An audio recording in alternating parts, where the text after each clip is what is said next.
मध्य प्रदेश में होने वाले विधानसभा चुनाव में एक बार फिर से बीजेपी की सरकार बने, इसको लेकर शहर में लगातार कई दिग्गज नेता पत्रकार वार्ता ले रहे हैं। जहां बीते दिन हिमाचल प्रदेश के पूर्व मुख्यमंत्री की बीते दिन हुई प्रेस वार्ता के बाद शुक्रवार को केंद्रीय वित्त मंत्री निर्मला सीतारमण इंदौर पहुंची और मीडिया से रूबरू हुई। 17 तारीख को होने वाले मतदान को लेकर निर्मला सीतारमण ने बीजेपी सरकार फिर से बनने की बात कही और भाजपा की केंद्र तथा राज्य सरकार की जमकर तारीफ की और सरकार की योजनाओं का बखान भी किया। निर्मला सीतारमण ने कांग्रेस को आड़े हाथों लिया तो वहीं महंगाई को कंट्रोल करने तथा बेरोजगारी दूर करने को लेकर भी पत्रकारों के सवालों के जवाब दिए। मध्य प्रदेश में बीजेपी की सरकार बनने को लेकर उन्होंने दावा किया।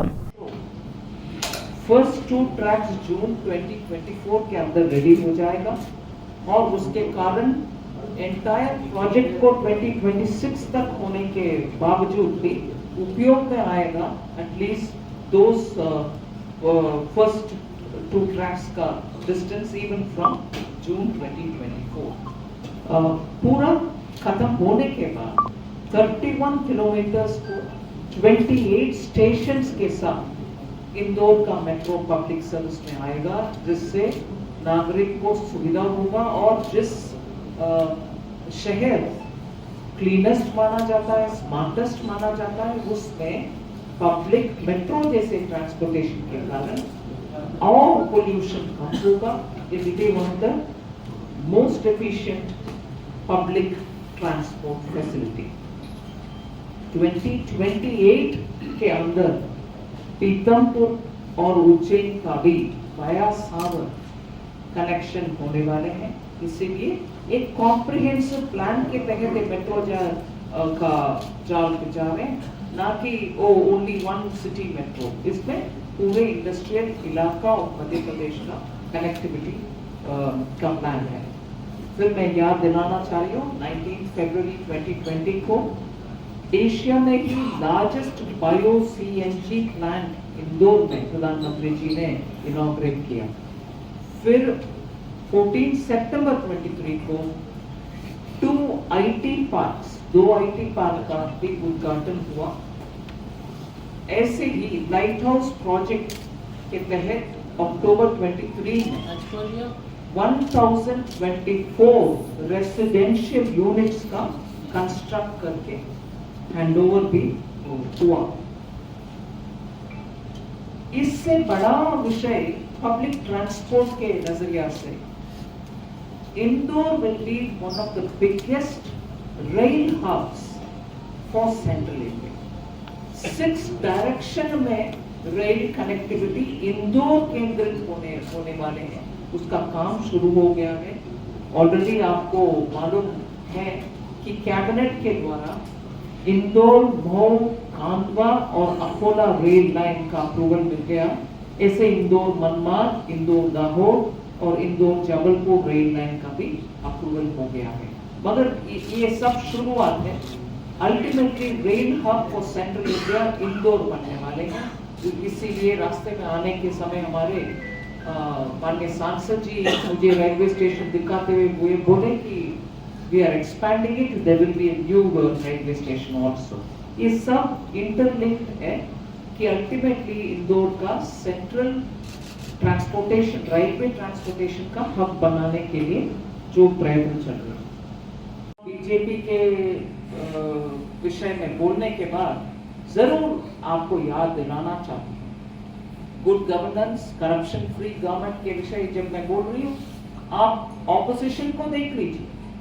जब भी एक स्टेट कांग्रेस के हाथ में चले जाता है, वो बन जाता है एक ही परिवार का ATM।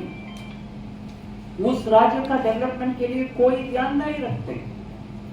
उदाहरण आप देख लीजिए, हिमाचल हो, राजस्थान हो, छत्तीसगढ़ हो और कर्नाटका लेटेस्ट एग्जाम्पल। सरकार में आए 6 महीने के अंदर ही उनका इकोनॉमी और फिस्कल लेवल इतना दयनीय स्थिति में आ गए हैं।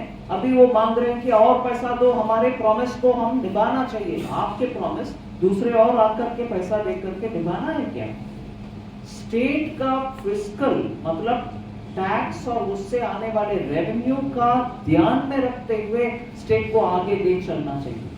जैसे इधर इतने सारे कार्यक्रम डेवलपमेंट भी और महिला के बेहतरी के लिए, सुविधा के लिए जितना सोशल वेलफेयर और महिला वेलफेयर का प्रोग्राम चल रही है, फिर भी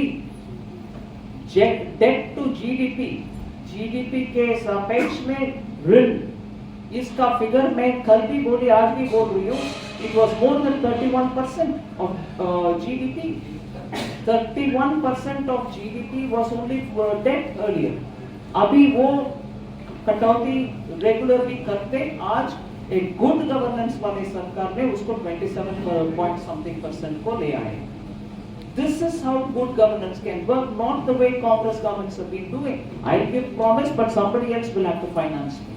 I'll run the state, but that state's money will be going over to somebody else, other than those who are living here. इसीलिए ये उदाहरण मैंने इतने सारे स्टेट्स को दिया, और भूलना नहीं है स्लैम, इफको स्कैम है, अरे स्कैम है. मोसेर बेर मात्र 350 करोड़ का, अगस्ता वेस्टलैंड 2400 का, इफको 600 करोड़ का. आपको ये फार्मर के लिए बोनस देने वाले बाद 1178 करोड़ का. 2009 से कांग्रेस को ये फार्मर लोन वेवर करने वाले बाद, जहां आधा अधूरा छोड़ा 2009 से 14 तक जब यूपीए के सरकार था, वो फुलफिल नहीं हुआ. और मध्य प्रदेश के स्तर पर कांग्रेस के प्रॉमिस, और जब कांग्रेस पावर में था बीच में एक समय, उसका टोटल अमाउंट कुल मिला करके 2009 एंड दिस मिला करके 25,000 करोड़ का फार्मर्स का चीट किया. फार्मर्स को गलत फहमी दे करके कंप्लीटली गुमराह करके छोड़ दिया. और उसका जवाब आज कोई देने वाले नहीं है. कांग्रेस में आप पूछ कर देख लीजिए, कोई देने वाले नहीं. इधर उधर के बात बोले. किसान को गुमराह करने में कांग्रेस से ज्यादा कोई नहीं हो सकता है. पॉवर्टी इरेडिकेशन के लेक्चर 1975 से हम सुन रहे हैं. पॉवर्टी मिटाने के कोई कदम इन्होंने उठाए नहीं. सो इससे ज्यादा ना कहते हुए, कांग्रेस के ऊपर जनता के भरोसा हर बार